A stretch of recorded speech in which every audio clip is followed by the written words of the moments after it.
Olá, queridos irmãos e amigos, aqui estamos uma vez mais ao vosso encontro para mais uma recapitulação da lição deste trimestre e neste trimestre e particularmente agora nesta lição, que já estamos na reta final, pois bem, iremos abordar o tema, como é o título da lição, o Pai, o Filho e o Espírito. Deixem-me dizer-vos, queridos irmãos e amigos, que nós temos plena consciência que este assunto tem sido um assunto muito sensível nos últimos anos, visto que alguns queridos irmãos e irmãs têm tido alguma dificuldade para compreender este assunto e por vezes até tem havido alguma polémica em volta deste assunto. Deixem-me dizer-vos desde o início desta lição que nós não queremos entrar em qualquer polémica, também não queremos ferir qualquer suscetibilidade, porque nós acreditamos que há muitos irmãos e irmãs que são sinceros na sua busca da verdade. Nós queremos aqui apenas partilhar aquilo que é a minha convicção, é a convicção da minha mulher, é aquilo que é, aquilo que nós acreditamos que a Bíblia transmite, mas eu vou fazer um pequenino esforço para falar de alguns aspectos que eu creio que podem ser e têm sido, digamos, algumas barreiras ou, digamos, permitam mesmo usar esta expressão, pedras de tropeço na compreensão deste assunto. A lição, o autor não aborda esses pontos mais sensíveis ou mais polémicos. Eu vou abordar, volto a dizer, não com a intenção de entrar em polémica, mas para vos dar a ver uma outra perspectiva que eu acredito vos possa ser útil, ok? Mas o mais importante, nós também iremos referir, que é aquilo que o Pai, o Filho e o Espírito fazem em conjunto para a humanidade, em favor da humanidade, nomeadamente o plano da salvação. Bom, esta foi a introdução, sem mais longas, e agradeço por mais uma vez poder contar com a colaboração da minha querida esposa e vou-lhe pedir a ela, por favor, que possa fazer a oração para que o Espírito de quem nós vamos falar um pouco possa realmente iluminar a nossa mente e pôr na nossa boca palavras apropriadas, palavras sensíveis, amáveis, para que Deus, acima de tudo, possa ser honrado e glorificado entre todos nós. Milu, se puderes, por favor, eu agradeço. Muito bem, vamos orar. Querido Deus e nosso amado Pai, uma vez mais, Senhor, aqui nos encontramos, reconhecidos, Senhor, de que só através da Tua graça e da bênção do Teu Espírito nós seremos capazes de desvendar as coisas da eternidade. Senhor. Amém, Senhor. Agradecemos-te por esta palavra, que é a Bíblia Sagrada, por um dia ela ter vindo, nós termos vindo ao conhecimento dela. E, Senhor, queremos agora continuar a pedir-te que me uses a mim e ao meu marido para que juntos possamos permitir que o Teu Espírito nos use para reflexão, para inspiração, para ensinamento da Tua vontade. Amém, Senhor. Senhor, te agradecemos pela obra de Deus Pai, Filho e Espírito Santo e queremos, Senhor, pedir-te que a Tua graça nos envolva e que, de alguma forma, Senhor, contribuamos para que muitos queridos, mesmo aqueles que possam ter alguma dificuldade, possam compreender com a bênção do Teu Espírito plenamente o Teu ensinamento, Senhor. Amém, Senhor. Fica connosco, inspira-nos e abençoa-nos, em nome de Jesus. Amém. Amém, Senhor.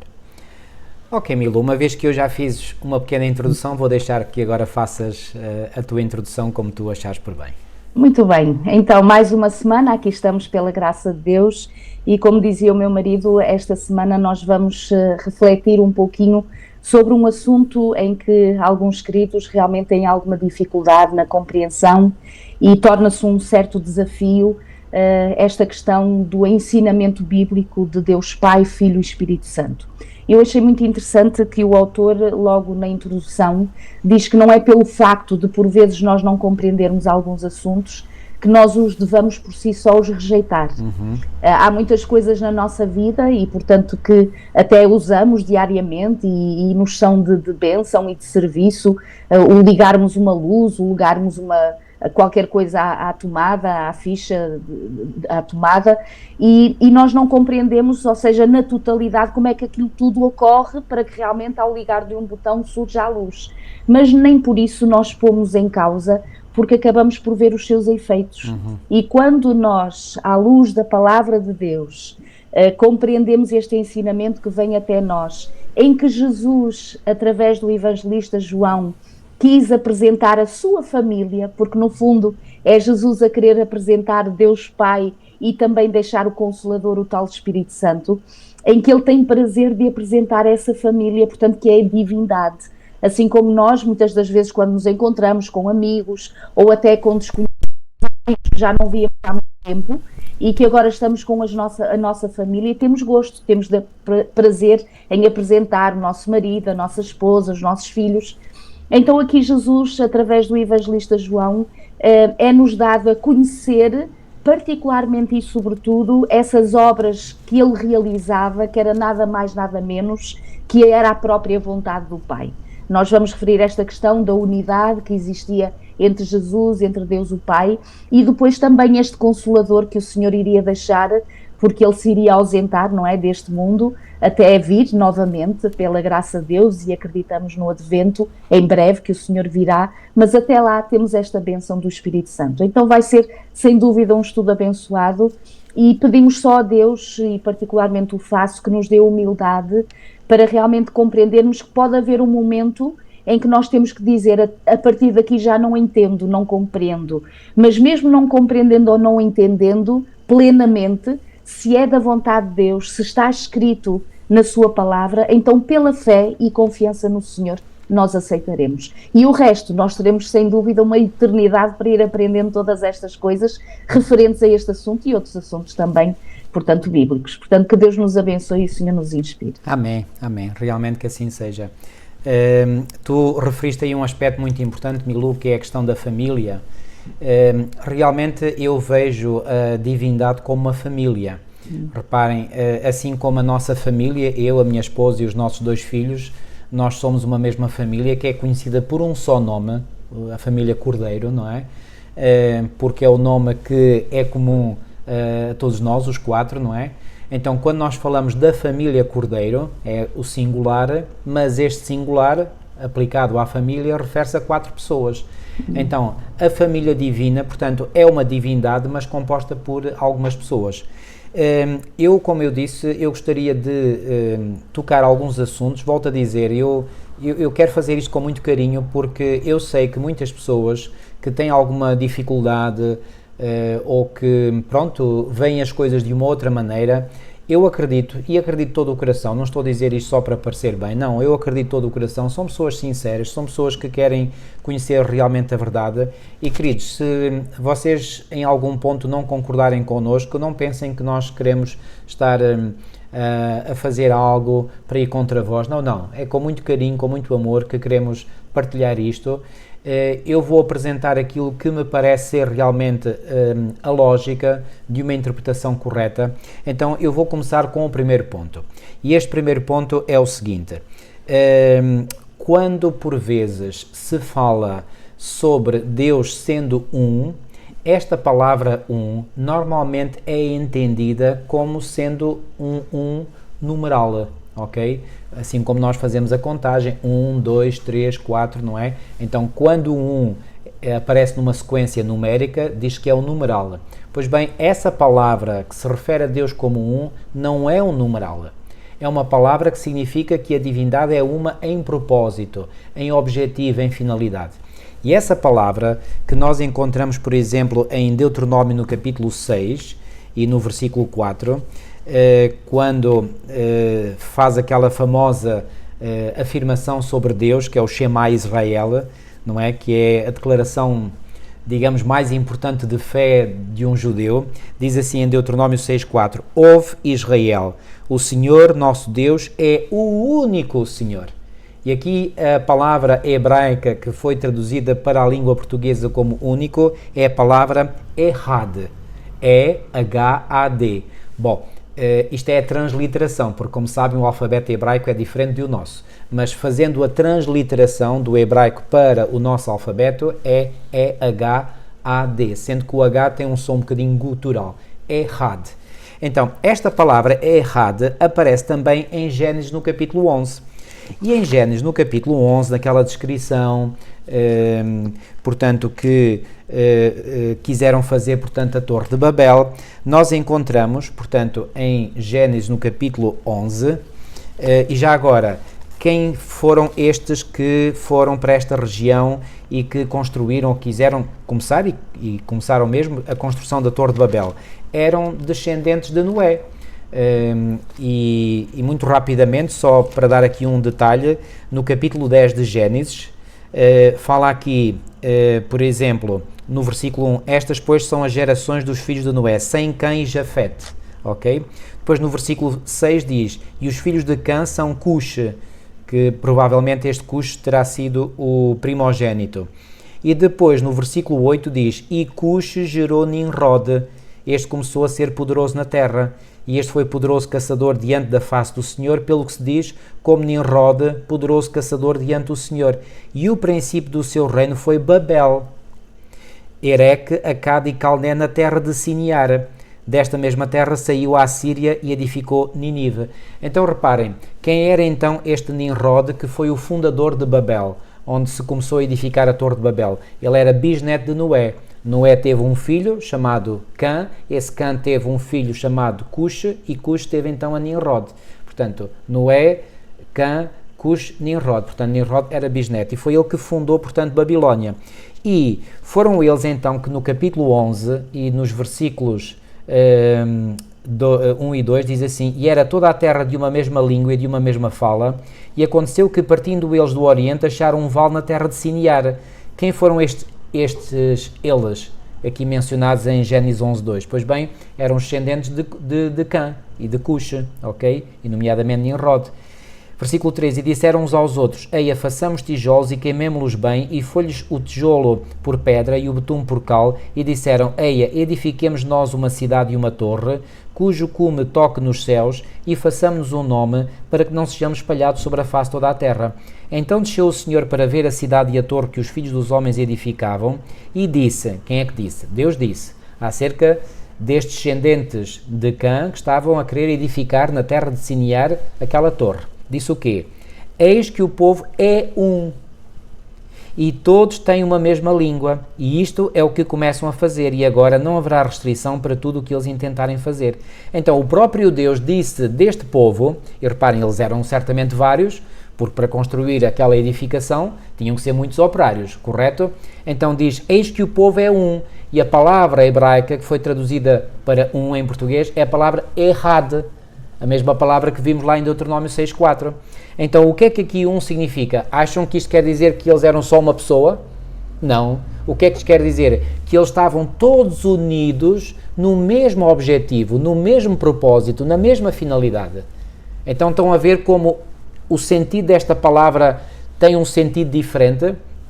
Deixem-me dar-vos um exemplo para mostrar como às vezes uma interpretação de uma só palavra pode modificar grandemente a interpretação. Por exemplo, há muitos amigos evangélicos que interpretam o texto de Paulo em Romanos 10:4 da seguinte maneira, eu vou-vos dizer, eu primeiro vou ler o texto de Romanos 10:4, que diz assim, porque o fim da lei é Cristo para a justiça de todo aquele que crê. Sabem como é que este texto é normalmente interpretado? Que o fim da lei é Cristo, ou seja, Cristo acabou, deu o fim, deu um término, pôs um ponto final à lei. Então, a partir de Cristo, a lei não tem mais validade. Pois bem, só que esta palavra fim, no original grego, é a palavra telos, quer dizer propósito, a finalidade. E então, reparem, se interpretarmos então esta palavra de outra forma, então como é que nós lemos? Porque o fim, ou seja, a finalidade, o objetivo da lei é Cristo. O que é que Paulo quis aqui dizer com isto? A finalidade da lei, ou seja, o objetivo que a lei tem é fazer-nos compreender a nossa pecaminosidade, e quando nós entendemos a nossa pecaminosidade, nós vamos descobrir que temos a necessidade desesperada de um Salvador. Então dirigimos a Cristo, que é o Salvador. Estão a ver? Então reparem como uma palavra, se for interpretada de uma maneira, vai querer significar ou vai chegar à conclusão que a lei foi abolida. Se for interpretada de outra maneira, vamos chegar à conclusão que a lei é fantástica porque nos leva ao Salvador, a Cristo. Estão a ver? Uma palavra, dois significados, e dois significados muito diferentes. Também a palavra errada, mal interpretada, pode levar a duas interpretações completamente diferentes. Ou eu entendo que Deus é um no sentido de que é só uma pessoa e não há mais do que uma pessoa, ou eu entendo que Ele é um no sentido de estarem unidos, assim como o povo de Babel estava unido no mesmo propósito, os membros da família divina estão unidos no mesmo propósito, na mesma finalidade. É isto, amigos. Para mim, isto é assunto encerrado e isto tornou-se muito claro. E outra coisa que me permitam dizer é o seguinte: quando é dito no relato da criação que Deus criou o ser humano à sua imagem e semelhança, esta família divina foi, por assim dizer, transposta para a humanidade que Deus criou. Por isso é que Deus vai criar homem e mulher e vai dizer que eles se unem e são um. E eu pergunto, quando dois seres se unem em casamento pelos laços matrimoniais, eles passam a ser dois seres que se colam um ao outro e nunca mais se descolam? Ou eles mantêm cada um a sua individualidade, a sua personalidade? É óbvio que continuam a ser duas pessoas diferentes. Só que agora os laços matrimoniais fazem com que eles caminhem lado a lado para o mesmo objetivo, com o mesmo propósito. Pelo menos assim deveria ser. E esse é o objetivo de Deus para cada casal. Estão a ver? Ok? Então, no ser humano está retratada a imagem e a semelhança de Deus também neste aspecto. Mulher, não sei se sem dúvida, não, está muito bem. Mais alguma coisa? Estava aqui a ouvir todo o dia e toda a noite nessa explicação, mas eu gostava só de acrescentar e pronto, e para continuar na reflexão, é interessante que, como dizia no início, quando o Senhor Jesus vai falar, portanto, da sua obra, do seu ministério, da sua vontade, vai falar nada mais, nada menos, dizendo que essa também é a mesma obra e a vontade do Pai. E, portanto, quando nós vamos ver versículos, como vinha na lição de domingo, que somos convidados a ver aquilo que era, no fundo, as funções do Pai, e a função do Pai, entre muitas elas, ele dizia que deu o seu Filho unigênito, não para julgar o mundo, mas para salvá-lo. Então, reparem, quando nós compreendemos, e é esta tal unidade de propósito, não é? Certo. Que o Senhor Jesus foi o nosso Salvador, mas não foi o nosso Salvador único a dizer que fui eu que consegui esta obra e só por mim é que ela veio. Não, ela estava no coração de Deus o Pai. Isso mesmo. E, portanto, no coração de Deus o Pai, partilhando na divindade Deus o Filho e Espírito Santo, e eles juntaram-se numa unidade só, nessa tal divindade, para este propósito que era salvar a humanidade. Então podemos dizer que o plano da redenção é um trabalho de equipa. Exatamente, ou seja, os arquitetos, não é? E aqueles que planearam todo este plano salvífico, portanto foi a divindade, foi em conjunto, eles trabalham juntos desde sempre. Agora, embora trabalhem juntos e para o mesmo objetivo, para atingir a mesma finalidade, eles têm funções diferentes. Pois exatamente. Bem, não foi o Pai nem o Espírito Santo que vieram a este mundo para morrer por nós, foi Jesus Cristo, certo? Exato. Mas, como tu disseste muito bem, não foi Jesus sozinho, não é, que pôs em execução este plano da salvação, e não foi ele que esteve sozinho na execução deste plano. Portanto, ele teve todo o apoio do Pai, ele teve todo o apoio do Espírito Santo, ok? Portanto, lá está, a divindade trabalha em plena sintonia, em plena unidade de propósito e objetivo. Não esqueçam isto, queridos. Isto é muito, muito importante, ok? E volto a dizer, é o significado da palavra errada, por o mesmo objetivo. E já agora estavas a falar, eu estava-me a lembrar, portanto, destes versículos muito conhecidos, João 3,16, quando se nota exatamente esta intenção de Deus o Pai, porque às vezes nós parece que é mais... parecemos compreender melhor o amor de Jesus do que o amor do Pai, não é? Porque Jesus realmente veio a esta terra, veio se revelar, esteve entre nós, mas ele veio revelar nada mais, nada menos do que essa vontade e esse amor do Pai. Então este versículo que diz, Deus amou o mundo de tal maneira que deu o seu Filho unigênito para que todo o que nele crê não pereça, mas tenha a vida eterna. E não fica por aqui. Porquanto Deus enviou o seu Filho ao mundo, não para que julgasse o mundo, mas para que o mundo fosse salvo por ele. Isso. Então é isto que nós já vimos em lições anteriores.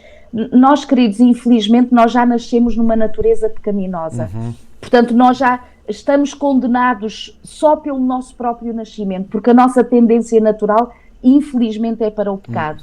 Mas então o que é que vem fazer o Senhor, a divindade? Qual é o objetivo da divindade? É realmente atribuir a salvação a estes queridos que pelo pecado foi cortada esta oportunidade de realmente vivermos por toda a eternidade, porque entrou a realidade do pecado. Então, quando o Senhor Deus envia o seu próprio Filho, e o Filho diz que, ao ausentar-se de nós, deixa um outro Consolador, está tudo interligado neste só e único objetivo, que é qual? É restaurar o Éden inicial, que era qual a vontade de Deus mesmo inicialmente. Era eles nunca terem saído lá, portanto era vivermos para sempre com o Senhor, não é? Aqui no versículo 17, na minha versão, eu Sim. até creio que este termo é mais forte, quando diz, porque Deus enviou o seu Filho ao mundo não para que condenasse Isso. O mundo, mas para que o mundo fosse salvo por ele. Ou seja, não é o objetivo de Deus nos Claro. condenar, pelo contrário, é libertar-nos da condenação. Isso. Por isso é que o apóstolo Paulo tem aquele texto tão lindo, que é um dos meus textos favoritos na Bíblia, em Romanos 8.1, diz, agora pois já nenhuma condenação há para quem? Para os que estão em Cristo Jesus, Isso. que não andam segundo a carne, mas segundo o Espírito. Então reparem, o objetivo de Deus, queridos, não é condenar-nos, não é. Pelo contrário, é libertar-nos da condenação, é libertar-nos daquele que nos condenou, que é o diabo. Aliás, o diabo é que nos acusa. Em Apocalipse 12.10, o diabo é chamado o acusador dos nossos irmãos. Diz aqui, portanto, já o acusador dos nossos irmãos é derribado, em Apocalipse 12.10. Então, quem nos acusa, quem é o nosso acusador, isto, se pusermos isto num contexto de tribunal, não é? Quem é o advogado da acusação? É o diabo. Quem é o nosso advogado de defesa? É Jesus Cristo. Quem é o juiz supremo? É o Pai, ok? Então, o objetivo de Deus é realmente salvar-nos, libertar-nos da acusação. Uma ideia que é muito comum entre os nossos amigos evangélicos é aquela ideia de que Jesus veio para apaziguar a cólera do Pai. O Pai estava extremamente encolorizado com a humanidade, estava furioso, não podia ver a humanidade à frente, e Jesus, na sua bondade, na sua misericórdia, então foi, digamos, ali acalmar o coração do Pai, ali trazer algum bálsamo ao coração do Pai, etc. Esta ideia é completamente falsa, queridos, completamente falsa. Porque Deus, o Pai, é que enviou o seu Filho para que o seu Filho pudesse salvar o mundo. Então, Jesus veio, mas em total sintonia com a vontade do Pai. Quando Jesus diz a Tomé, quem me vê a mim vê o Pai, o que é que Jesus quis dizer com essas palavras? Que Jesus é um reflexo perfeito do caráter do Pai. Então, aquele Jesus bondoso, amável, carinhoso, que nós vemos retratado nos Evangelhos, é exatamente esse o caráter do Pai, sem tirar nem pôr. E o caráter do Espírito Santo é igual. Já agora, um outro aspecto que eu creio que é uma das tais também pedras de tropeço para a compreensão da divindade, é que alguns queridos dizem assim, mas a Bíblia fala que o único Deus é o Pai. Bom, é verdade, queridos, mas reparem uma coisa, quando se fala de Deus como sendo o Pai, como sendo o Deus verdadeiro, é porque o Pai está numa posição, e vamos ver que, embora os diferentes membros da família divina tenham o mesmo valor, a mesma dignidade, eles têm funções diferentes. E há como que uma hierarquia de funções, ok? E nessa hierarquia o Pai está no topo, ok? O Filho sujeita-se ao Pai e o Espírito Santo sujeita-se ao Filho e ao Pai. Então, quando se fala de Deus, o Pai, é como se falasse de toda a divindade, toda a família divina. Um exemplo bíblico. Quando, por exemplo, Daniel, que estava lá em Babilónia, recebeu o sonho que Deus lhe deu, o mesmo sonho que Deus tinha dado ao rei Nabucodonosor, não é? E depois Daniel vai à presença do rei para lhe dizer, olha, este foi o sonho que tu tiveste, rei. Eu imagino que o rei ficou boquiaberto quando ouviu da boca de Daniel a explanação do sonho. E quando Daniel começou a explanar o sonho, ou seja, a interpretação do sonho, disse, tu, virando certamente para o rei Nabucodonosor, tu és a cabeça de ouro. Eu pergunto, será que apenas e só o rei Nabucodonosor era a cabeça de ouro daquela estátua que ele tinha visto em visão? É claro que não. Mas o que é que Daniel quis dizer com isso? Tu, ou seja, tu que és o representante, que és o soberano, que és o monarca do povo de Babilónia, tu és a cabeça de ouro, porque tu representas todo o povo de Babilónia, todo o reino de Babilónia. Estão a entender? Então aí, portanto, Daniel com essas palavras refere-se ao representante. E ao falar-se desse representante, fala-se de todo o povo, de todo o reino, certo? Ok? Então, da mesma forma, quando se fala do Pai, é como se falasse de toda a divindade. Portanto, não há aqui nenhuma contradição, queridos, ok?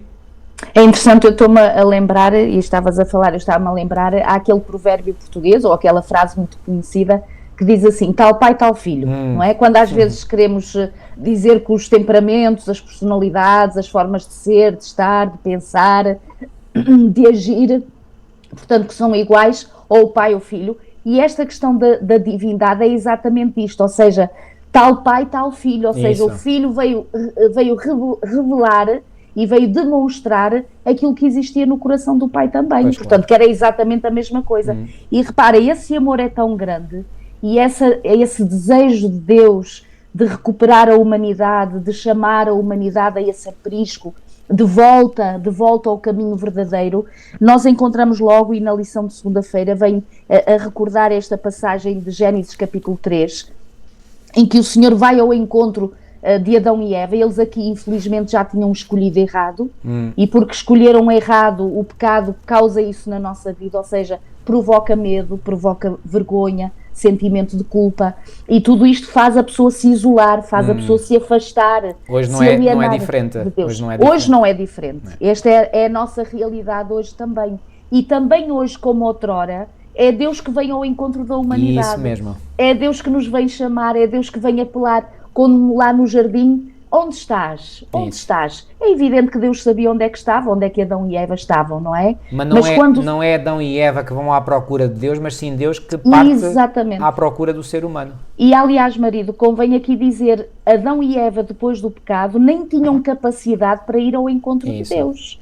Porque infelizmente o pecado causa isso na nossa vida, que é realmente alienar-nos do Senhor. Então Deus, conhecendo todas essas coisas e amando profundamente os seus seres criados, mais uma vez ele veio junto da humanidade, através de Jesus é essa ponte, não é? Que faz essa ligação entre o céu e a terra, para novamente dizer, onde é que tu estás? Eu venho ao teu encontro, eu só tenho um objetivo, e o objetivo que é libertar-nos da condenação do pecado, é libertar-nos desse peso, dessa vergonha, desse sentimento de culpa. E quantas pessoas existem hoje que realmente não conseguem viver livres, não conseguem viver em paz, em serenidade, na certeza do perdão de Deus. E não conseguem por uma razão muito simples, é porque o único que consegue realmente limpar e aliviar o peso da culpa é o Senhor Jesus Cristo, não há outro.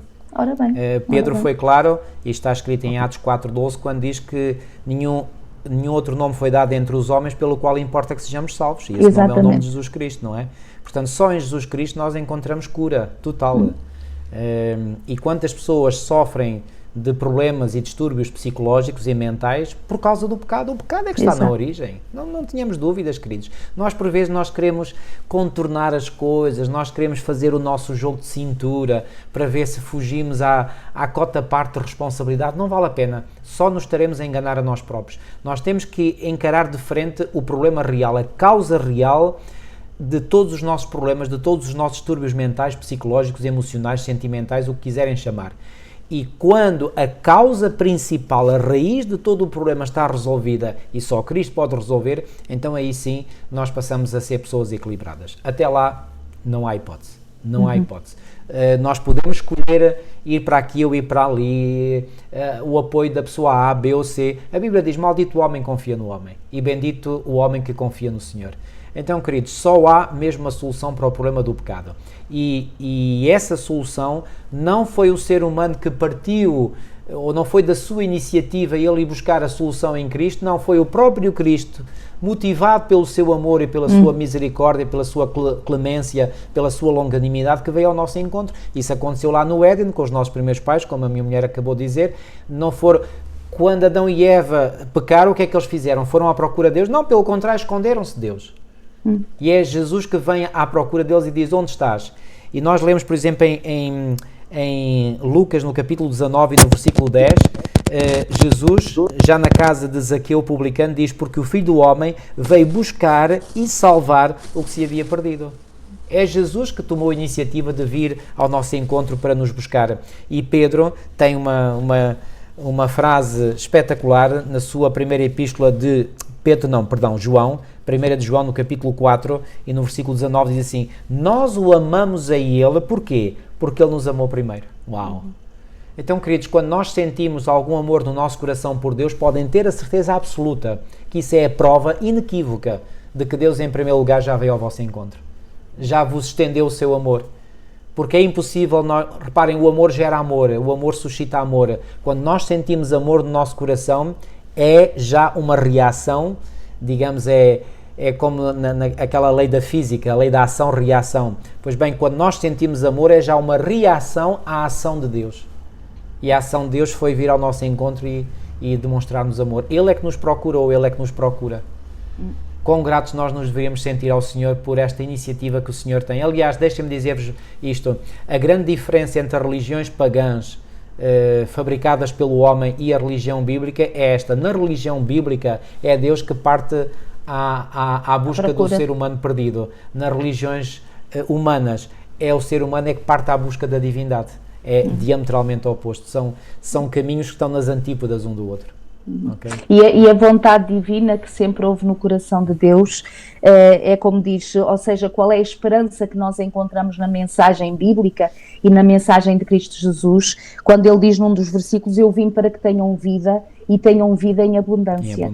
Ou seja, a nossa vida aqui não tem que ser apenas uma mera passagem, apenas um entretenimento, apenas um sem sentido. Não, pelo contrário, a vida aqui tem que ter todo o sentido, e todo o sentido só é conseguido quando nós olhamos para o plano da salvação, quando percebemos de onde é que nós vimos, porque é que nós aqui estamos e para onde é que nós vamos. É isto que dá sentido à vida. Então perceber, e repara agora, quando nós pensamos por vezes, quando há uma acusação, quando há uma condenação em tribunais, quando há advogados, não é, de acusação, e depois há os advogados de defesa. Imaginem o que é, porque realmente o inimigo faz isso. O inimigo leva-nos ao pecado, atrai-nos ao pecado, mas depois espezinha-nos nesse pecado e humilha-nos nesse pecado e quer que morramos nesse pecado. E o Senhor Jesus, imaginem o que é nós termos não só Jesus como nosso advogado, mas temos um Deus Pai que está desejoso também da mesma coisa de Jesus, que é a nossa absolvição, que é a nossa salvação. E o Espírito de Deus também nos convence exatamente do que não está bem, que é para nós alcançarmos esse poder, para que na graça do Senhor possamos fazer aquilo que lhe agrada. Então repara, marido, nós não temos seres humanos à nossa volta para realmente nos livrar ou nos, como se diz, inocentar daquilo que nós possamos ter feito. Nós temos que ter consciência e encarar o que nós fizemos. Isto é o primeiro passo para a cura. É nós reconhecermos que nós erramos, reconhecermos que precisamos de algo neste sentido, e pela verdade bíblica precisamos de alguém. E este alguém quem é? É o nosso Senhor Deus. O Deus Pai, Filho e Espírito Santo, que todos eles num só e harmoniosamente trabalham para que esta verdade nos liberte. Exato. Nos liberte de quê? Exatamente tudo isto que, infelizmente, a nossa tendência pecaminosa e carnal tende naturalmente, que é estar sem Deus, e por isso sentir-se vazio, e por isso sentir-se angustiado. Então o Senhor Jesus veio mostrar a obra de Deus o Pai, veio convidar-nos a aceitar a obra do Espírito Santo, e através dos seus méritos e sacrifícios de Jesus, sermos então absolvidos e termos a esperança da vida eterna. Amém. Amém. Ora bem, eu queria ainda, há pouco eu falei, portanto, desta semelhança que há, portanto, entre a família divina e a família humana. Deixem-me ler aqui este texto de Mateus 19, onde Jesus, quando foi abordado pelos escribas e fariseus sobre a questão do divórcio, ok, não vamos entrar nesta questão, mas vou só ler aqui um pouco da resposta que Jesus deu. Diz assim em Mateus 19:4: Ele, porém, respondendo, disse-lhes: Não tendes lido que aquele que os fez, no princípio, macho e fêmea os fez, ou homem e mulher os fez? E disse: Portanto, deixará o homem pai e mãe, e se unirá à sua mulher, e serão dois numa só carne. E depois o versículo 6 diz: Assim, não são mais dois, mas uma só carne. Volto a dizer, acham que depois de um casamento, duas pessoas, uma emerge a personalidade ou a sua individualidade na do outro? Não, pelo menos não deveria ser assim, não é? Então, reparem, continuam a ser duas pessoas diferentes, cada um com a sua individualidade, com a sua personalidade, mas estão unidos, e estão unidos de tal maneira que o próprio Deus chama esta unidade só um só. Então, esta unidade, repito, é uma cópia exata da imagem e da semelhança do nosso Criador. Então, aquilo que acontece na família divina reflete-se na família humana que Deus criou. Está claro este ponto? Ok, agora, outro aspecto que eu gostaria também de salientar. Na Epístola de Paulo aos Efésios, no capítulo 3 e nos versículos, portanto, Efésios capítulo 3 e nos versículos 16 e 17, diz assim: para que, segundo a riqueza da sua glória, vos conceda que sejais fortalecidos com poder, mediante quem? O seu Espírito, com a inicial maiúscula, no homem interior. E assim, com o Espírito no homem interior, habite Cristo no vosso coração. Então, reparem, o que é que Paulo está aqui a dizer? Que quando o Espírito está dentro de nós, é o mesmo que Cristo estar no nosso coração. Eu pergunto, mas é mesmo Cristo que habita no nosso coração? Não. Então, reparem, nós temos que ser coerentes, temos que ser lógicos.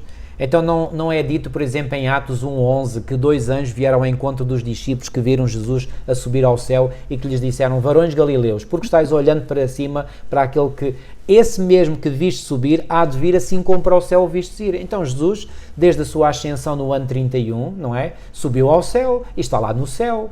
E até sabemos, e somos muito bem-aventurados como adventistas do sétimo dia, por sabermos que neste momento Jesus intercede por nós no santuário celestial.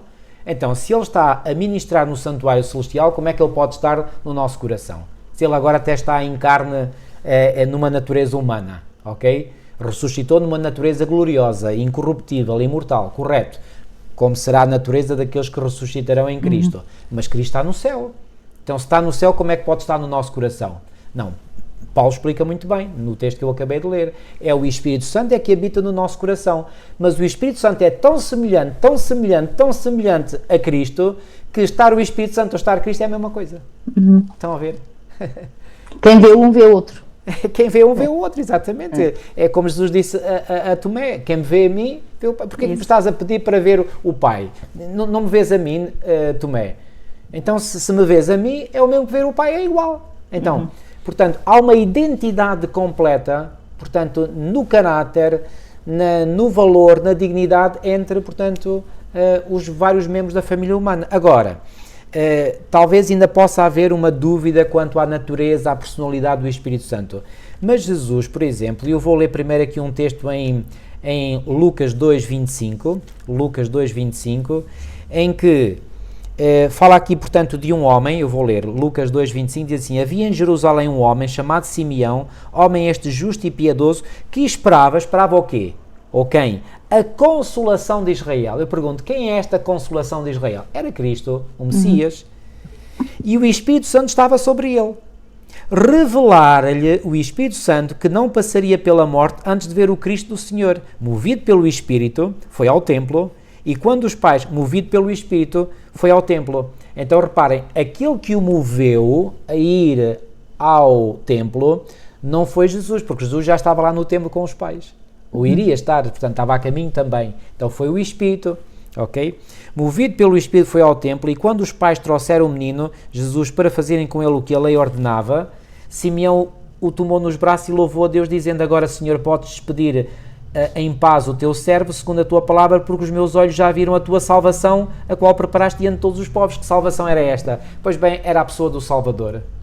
Então, o que é que Simeão, inspirado pelo Espírito Santo, disse acerca de Jesus? Que ele era a consolação de Israel. Por isso é que Jesus, em João, no capítulo 14 e no versículo 16, João 14:16, vai dizer assim: e eu rogarei ao Pai, Jesus, rogarei ao Pai, outra pessoa, e ele, o Pai, vos dará outro Consolador. a quem é que Jesus estava a referir? Nós sabemos que estava-se a referir ao Espírito Santo. Porque, por exemplo, no versículo 26, diz assim: mas o Consolador, o Espírito Santo, a quem o Pai enviará em meu nome, esse vos ensinará todas as coisas e vos fará lembrar de tudo o que vos tenho dito. Então, quando Jesus diz outro Consolador, a palavra grega que é aqui usada é a palavra allos, que quer dizer outro do mesmo género. Então, quer dizer, é outra personalidade, outro ser do mesmo género que aqui, do mesmo género de Jesus. Então, reparem, Jesus já é o Consolador. O outro Consolador é o Espírito, que é, repito, tão semelhante a Jesus, que quando o Espírito habita no nosso coração, é como se Cristo habitasse. Mas Cristo está lá no céu, no santuário celestial, não está cá. Quem cá está é o Espírito. Estão a ver? É interessante a citação, Sim, que vem na lição de quarta-feira, e ainda para trazer mais luz sobre esse assunto do Espírito Santo. Diz aqui Ellen White no Desejar Todas as Nações, descrevendo aos discípulos a obra oficial do Espírito Santo, Jesus procurou inspirar-lhes a alegria e a esperança que animavam o seu próprio coração. E reparem, é verdade que Jesus teve uma vida difícil, a sua obra para a qual ele veio realmente era algo de profundo e de muito solene, mas ao mesmo tempo esta questão de Jesus ser alguém que prezava pela alegria, pela felicidade, pelo que pudesse haver de bom no relacionamento com certeza com Deus o Pai, para que lhe trouxesse o melhor desta vida. Então o Senhor aqui está a dizer, regozijava-se por causa da ajuda abundante que providenciara para a sua igreja. O Espírito Santo era o mais alto dom que ele podia solicitar do Pai para elevar o seu povo. Ia ser dado como agente de regeneração, sem o qual o sacrifício de Jesus não teria tido qualquer proveito. Aqui está as funções diferentes de cada um e como se completam, não é? Portanto, entre si se completam para a obra realmente ser perfeita. E depois diz, o poder do mal tinha-se fortalecido durante séculos e a submissão dos homens a este cativeiro satânico era impressionante. Só se poderia resistir e vencer o pecado por meio da poderosa operação da terceira pessoa da divindade, a qual viria não com energia modificada, mas na plenitude do poder divino. E aqui está uma grande revelação, e que realmente quando nós estudamos a palavra de Deus, então compreendemos como é que é possível a vitória sobre o pecado. Não é na nossa força, não é na nossa capacidade, nós não temos qualquer hipótese, portanto estamos derrotados logo a priori, mas o Senhor aqui dá a entender que este dom que foi o maior que o Senhor concedeu à humanidade, que é o dom do Espírito Santo, viria exatamente para tornar em nós possível a vitória sobre aquilo que não agrada ao Senhor. Exatamente. Portanto, a vitória sobre o pecado. Então, esta necessidade de compreender estas tais diferentes funções destes e três elementos da divindade, para que ao aceitar as diferentes funções, nós compreendamos que todas elas têm um objetivo, que é conduzir-nos à salvação, mas já nesta vida nós experimentarmos o poder de Deus. Já nesta vida nós experimentarmos a libertação, o aliviar-nos daquilo que é o peso do pecado. Já nesta vida. Agora, Milu, ainda outro aspecto que eu queria referir é o seguinte. Falando da hierarquia de funções, portanto, há, por assim dizer, como que uma cadeia de comando, ok? Sendo que o Pai está, efetivamente, portanto, no topo dessa cadeia de comando. Como é que nós podemos saber isso? Por exemplo, Paulo, em 1 de Coríntios, no capítulo 11 e no versículo 3, diz o seguinte, 1 de Coríntios, no capítulo 11 e no versículo 3, diz assim, mas quero que saibais que Cristo é a cabeça de todo o varão. Quando Paulo usa aqui este termo, cabeça, o que é que quer dizer? É o líder, é aquele que está por cima de qualquer varão, ou seja, qualquer homem. E creio que ninguém contesta isto. Depois ele diz, e o varão a cabeça da mulher. Isto aqui já é mais contestado, mas, portanto, mostra que, portanto, no contexto familiar, quem deve ocupar a posição de comando deve ser o homem, ok? Atenção, falar, é isto que, digamos, digamos, um pouco desvalorizado hoje na nossa sociedade, porque tende-se a pensar que quem está na posição de comando está numa posição de autoridade suprema e de uma autoridade que é ditatorial, que é déspota. Não, essa ideia de autoridade déspota na Bíblia não existe, ok? Portanto, é alguém que assume, portanto, a liderança, o comando, mas o liderado não está necessariamente numa posição inferior àquele que lidera. Estão a ver? E o que lidera em serviço. Exatamente. Entregando-se, não é? Isso, como Jesus, que não veio para ser servido, mas para servir. Exatamente. Eu ia dizer isso mesmo. Portanto, Jesus, que é o líder supremo, ele próprio disse, o Filho do Homem não veio para ser servido, mas para servir. Essa é a liderança. Esse é o conceito de liderança bíblico. Então, quando diz aqui, portanto, o varão é a cabeça da mulher, depois diz, e Deus, subentendido o Pai, a cabeça de Cristo. Então, é o Pai que está numa posição de liderança relativamente a Cristo. E Cristo, por isso, submete-se ao Pai. É por esta razão que Jesus é chamado de filho. Não porque seja filho no sentido ontológico, ou seja, no sentido de que foi gerado pelo Pai, como alguns creem, porque acham, então, mas se Jesus é chamado de filho, obviamente teve que ser gerado pelo Pai. Não. Jesus não foi gerado pelo Pai, porque até Ellen White aqui na lição de segunda-feira, há aqui uma citação que vem um desejar todas as nações, diz, em Cristo há a vida original, não emprestada, não derivada.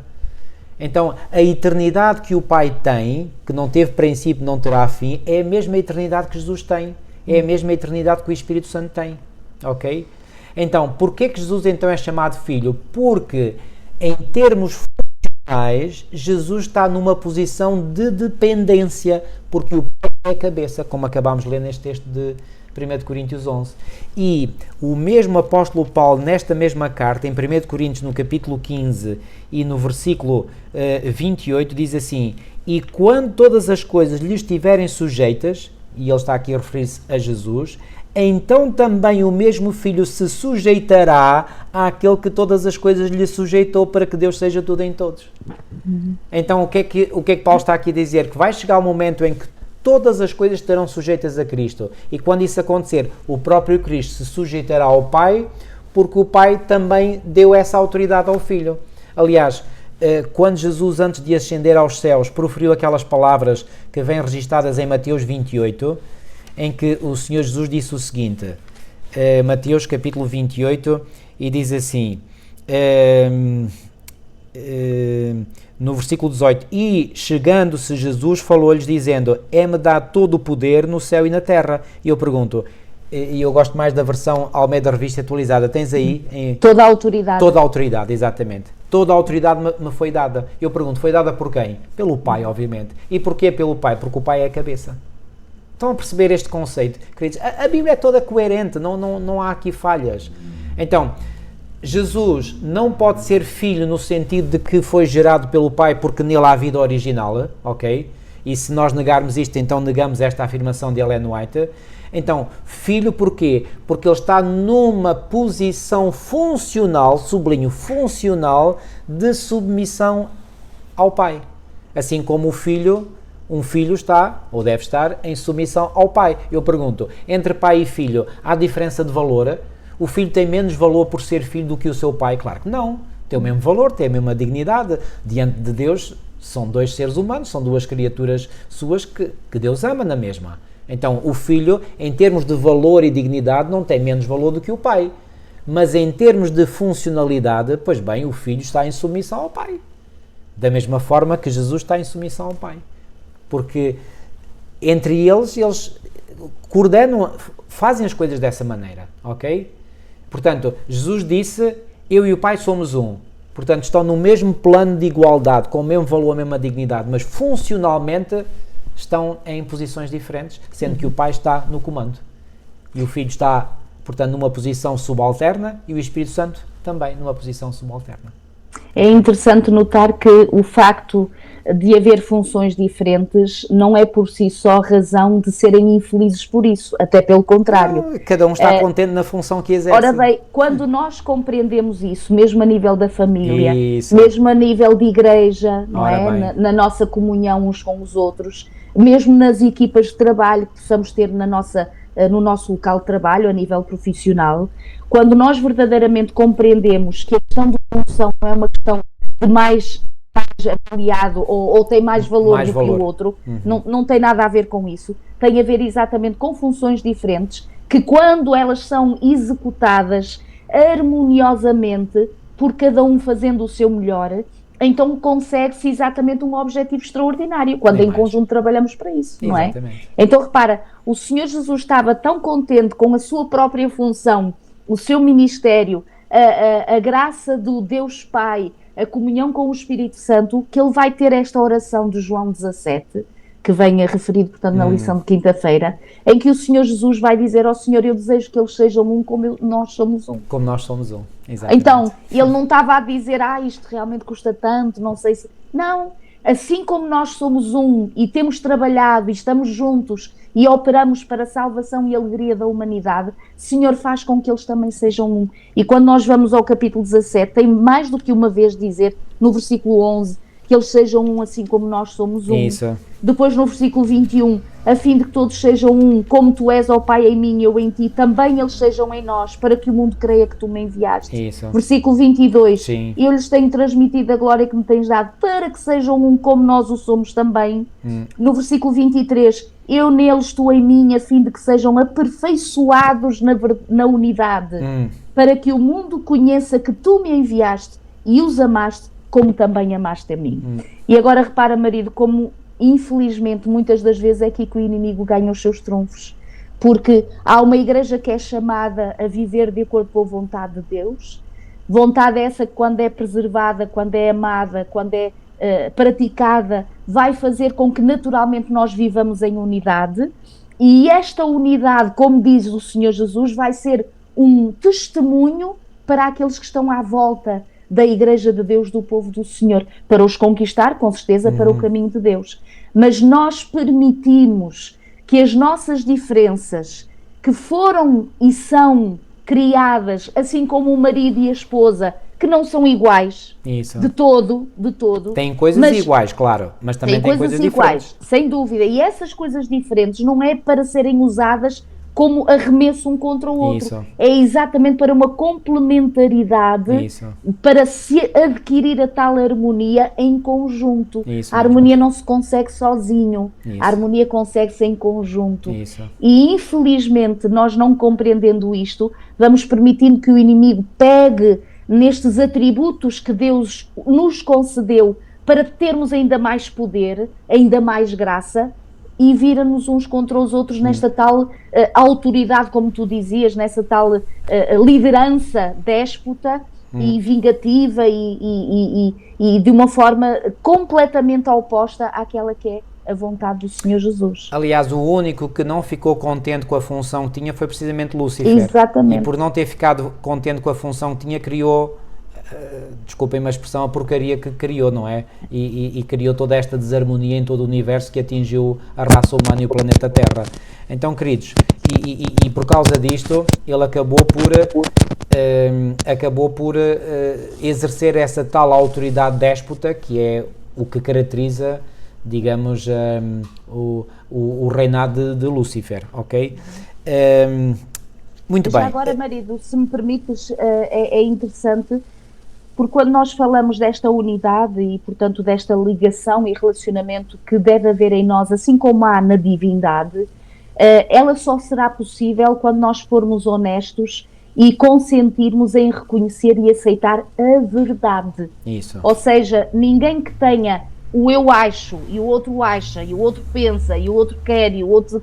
Se não é fundamentado no mesmo terreno, portanto, numa mesma base, com certeza que será muito difícil essa tal unidade. Certo. E por isso é que nós encontramos a citação que vem na lição de sexta-feira, em que é uma citação poderosíssima também, que vem no Desejar Todas as Nações, que diz: outro nome para o Consolador é chamado o Espírito de Verdade. Ou seja, o Consolador, o Espírito de Verdade. A sua obra é definir e manter a verdade. Isso. Primeiro habita o coração como espírito de verdade e torna-se assim no Consolador. Há conforto e paz na verdade, mas nenhuma paz ou nenhum conforto real pode encontrar-se na falsidade.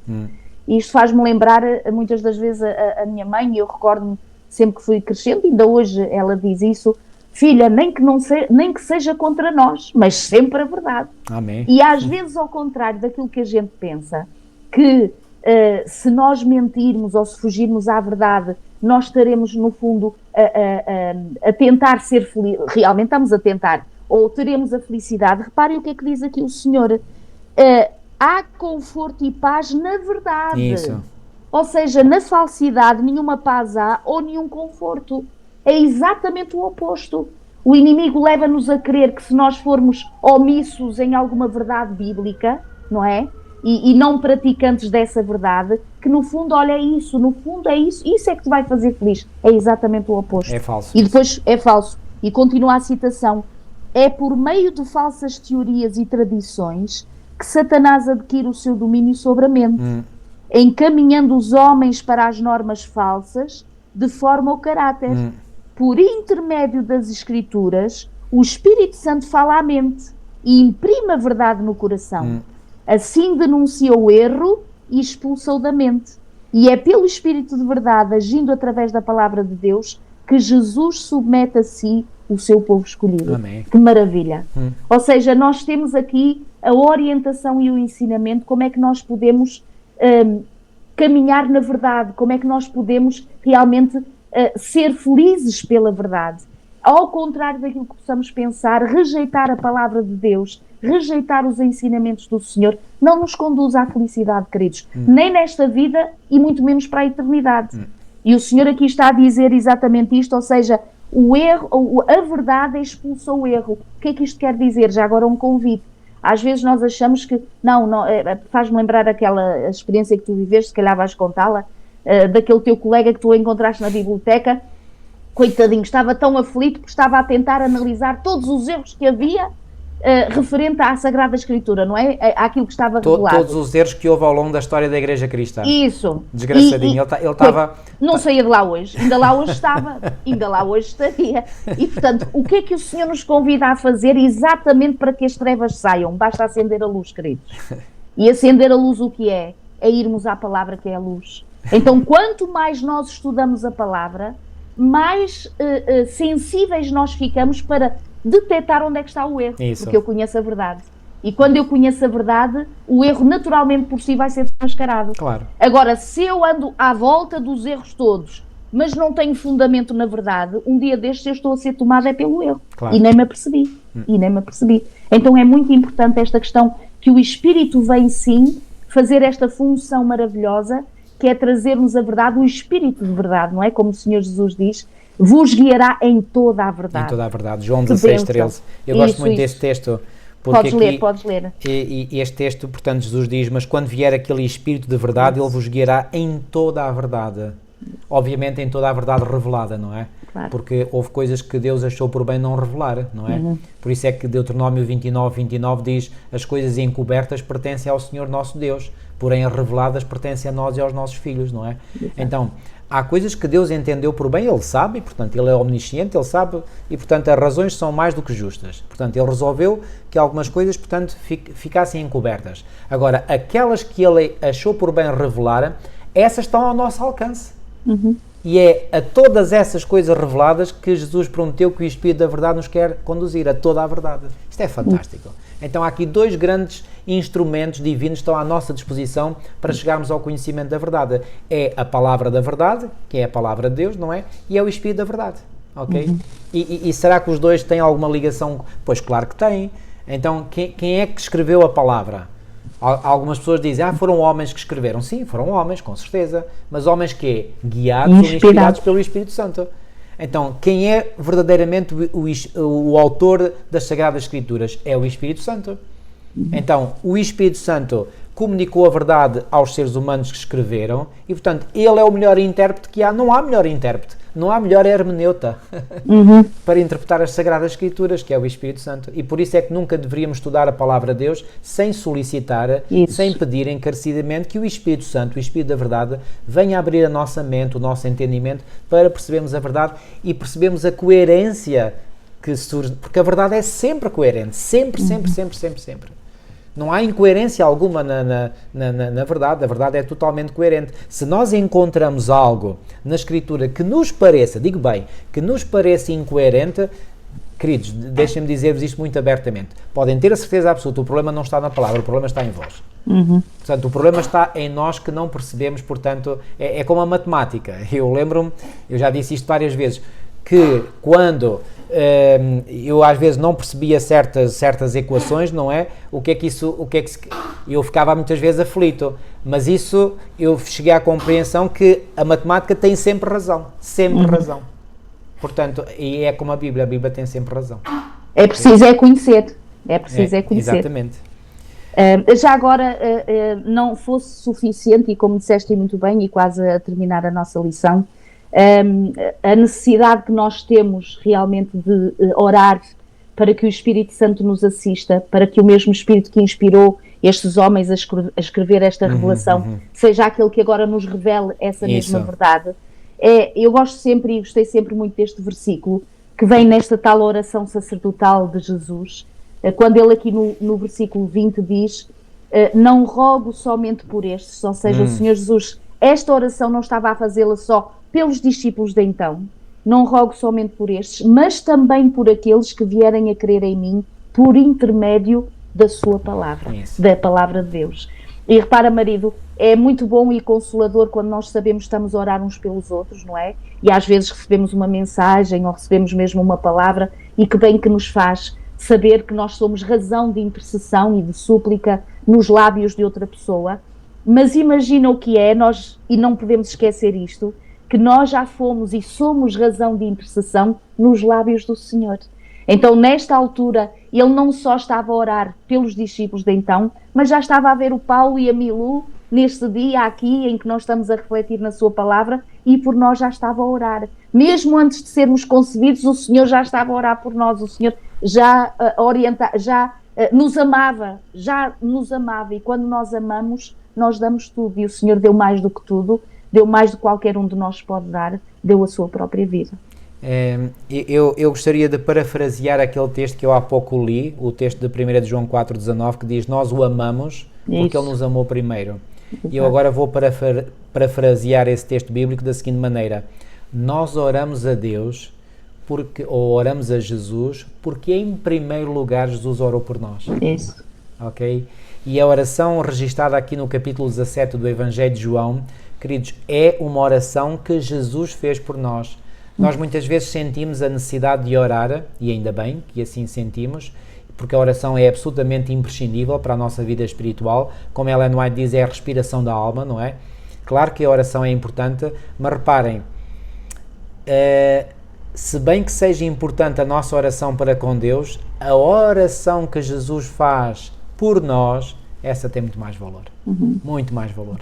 E Jesus fez esta oração ao Pai, e esta oração que Jesus fez continua válida, e portanto Jesus orou por nós, orou pela unidade, para que, assim como há a tal unidade que eu falava aqui no início, entre os vários elementos da família divina, que essa mesma unidade venha a existir entre os membros da família humana, ok? E quase em jeito de conclusão, deixem-me ler aqui um texto do apóstolo Paulo em Filipenses, no capítulo 3, é um texto que eu gosto muito, mulher, onde aqui o apóstolo Paulo, a partir do versículo 12, Filipenses 3:12, diz assim: não que eu tenha já recebido ou tenha já obtido a perfeição, mas prossigo para conquistar aquilo para o que também fui conquistado por Cristo Jesus. Prossigo para conquistar aquilo para o que também fui conquistado por Cristo Jesus. Aqui Paulo tinha plena consciência que já tinha sido conquistado por Cristo Jesus, e porque tinha sido conquistado por Cristo Jesus, então ele podia partir à conquista de outras coisas. Estão a ver? É sempre Deus que está no início de tudo, ok? O ser humano não tem propensão natural para buscar a Deus.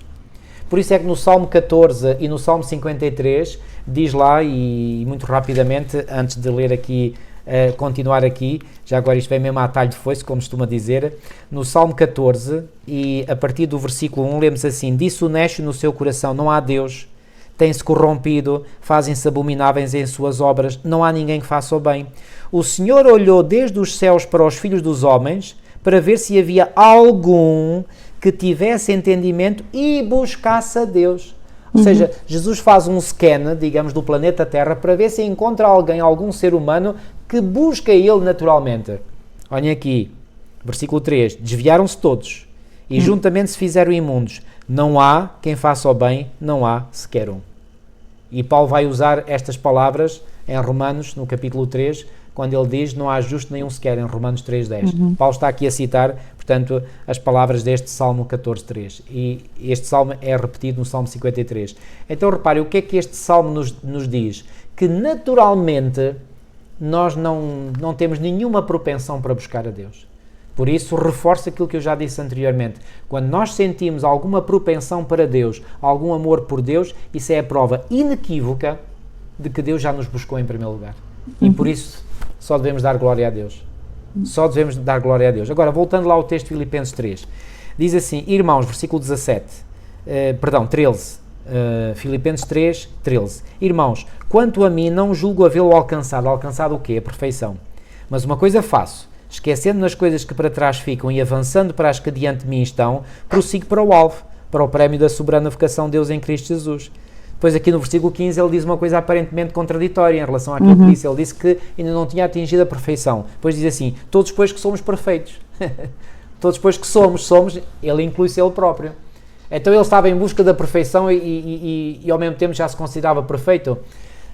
Há aqui uma aparente contradição que se resolve muito facilmente. Eu lembro de um professor que eu tive, que eu muito apreciei, o professor Jean Zurcher, que nos explicava isto de forma muito simples, e eu acho que é a explicação mais lógica, que é a seguinte: quando uma criança, por exemplo, nasce, faz-se logo uma observação médica para ver se a criança nasceu bem, se tem algum defeito, etc. Vamos imaginar que a criança é perfeitinha, como se costuma dizer, ok?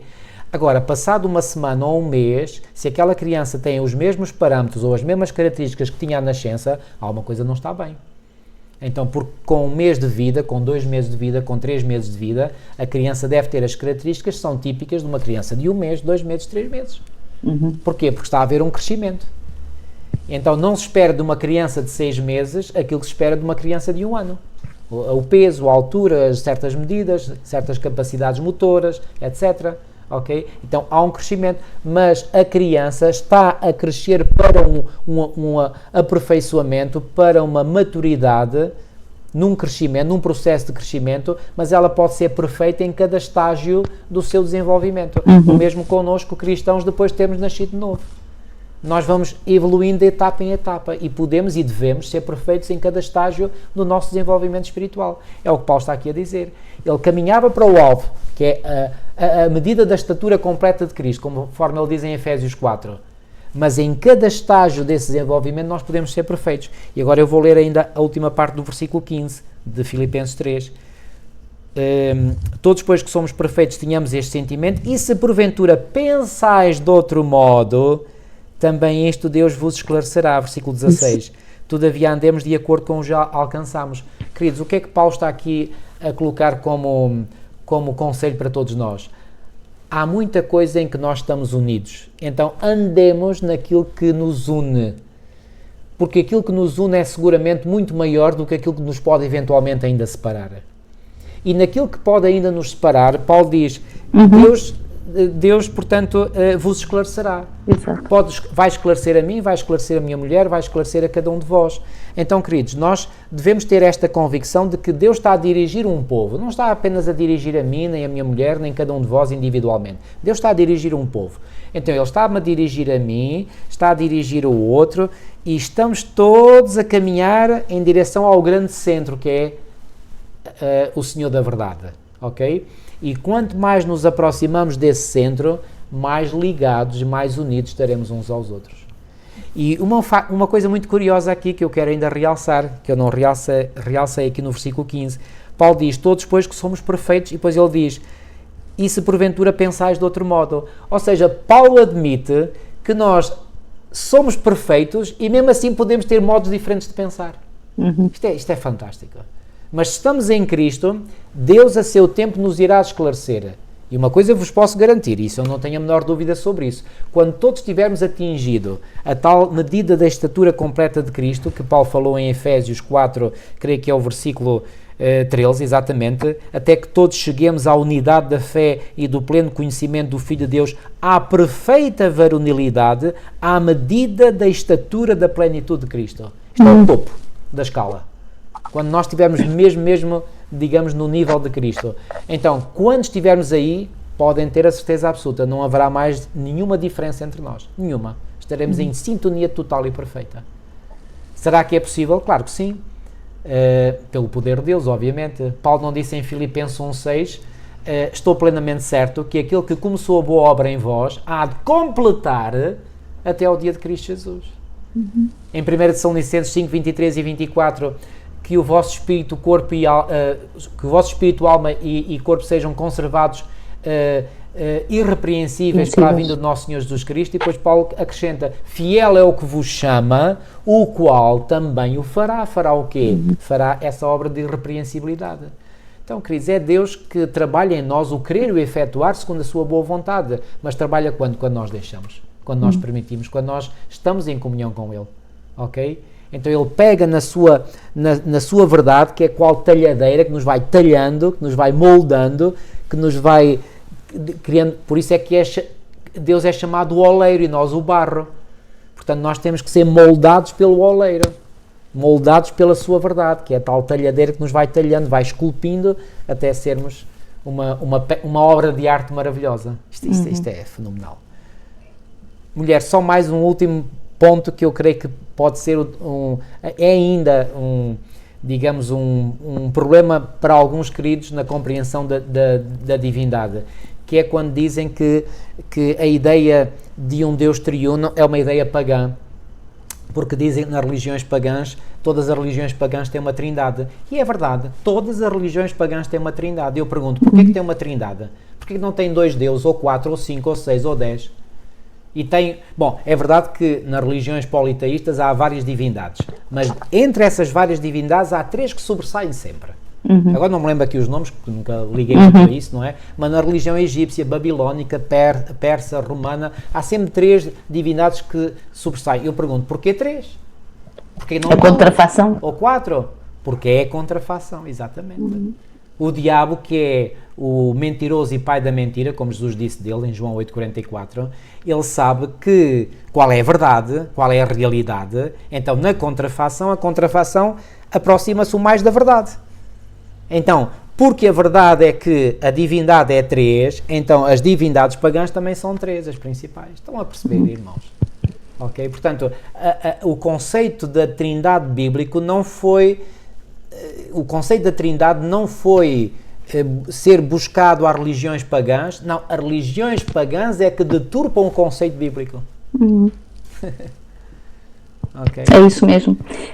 Eu creio, só para terminar e antes de fazeres oração, é muito bonito realmente perceber aquela mensagem que o apóstolo estava a entender, que estamos em diferentes estágios. Isso. E daí nós compreendermos que realmente estamos todos a caminhar para o mesmo objetivo, verdade? Exato. Mas também é verdade que alguns já estão mais desenvolvidos num aspecto, outros estão menos noutro, mas estão noutro que o outro que está a mais não está naquele. Mas se fizermos o balanço geral, estamos todos no mesmo... É isso, isto quer dizer média. O quê? Oxalá que nós tenhamos uns pelos outros a mesma paciência que Deus tem para connosco. Amém. Porque às vezes a desunião e as divisões surgem quando nós queremos realmente impor ao outro já o estágio e a compreensão daquilo mesmo que eu lá cheguei. Isso. E não tenho em consideração que é uma caminhada, uma caminhada diferente para todos, mas com o mesmo objetivo na graça de Deus. E por isso é que aqueles que são genuínos, aqueles que são sinceros, mesmo que digam não compreender ou aceitar por agora um ou outro assunto, se há essa genuidade e sinceridade no coração, só vai haver um fim. Um só caminho, que é a verdade. É isso. Então compreenderão a verdade. Então que Deus nos ajude a nos estimarmos mutuamente como o Senhor Deus nos estima e nos ama profundamente, para que realmente na nossa vida prática tenhamos a mesma vontade de querer fazer orações como a de Jesus. Amém. Que é vivermos em união. Amém. Vamos terminar com uma oração. Nosso querido e amado Pai, muito obrigado pela Tua revelação. Muito obrigado pela Tua palavra da verdade, que é uma lâmpada para os nossos pés, uma luz para o nosso caminho, é o nosso GPS espiritual e que GPS. Ó bom Pai, muito obrigado por tudo, Senhor. Obrigado por Tu nos revelares quem Tu és, a Tua família, como Tu nos criaste à Tua imagem e à semelhança em todos os aspectos.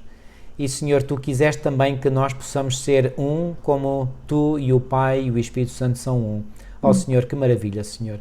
Tu queres, por outras palavras, Tu queres refletir totalmente em nós a imagem e a semelhança do nosso Criador, da divindade. Ó Senhor, muito obrigado por tudo. Que o trabalho em uníssono do Pai, do Filho e do Espírito possa verdadeiramente encontrar eco nos nossos corações. Possamos, Senhor, ter uma mente aberta, corações receptivos à influência do Teu Espírito Santo em nós, para que operes em nós o querer e o efetuar segundo a Tua boa vontade. E assim, Senhor, o nosso caráter se desenvolva cada vez mais à imagem e à semelhança do nosso Criador, Salvador e Senhor. Amém. Fica connosco, Senhor. Livra-nos de todo o mal. É o que nós te pedimos e pela fé te agradecemos. Em nome de Jesus. Amém. Amém. Queridos amigos, ficamos hoje por aqui. Marcamos encontro para a próxima semana. Até lá, que Deus vos continue a guiar e a abençoar grandemente. Até para a semana, se Deus quiser.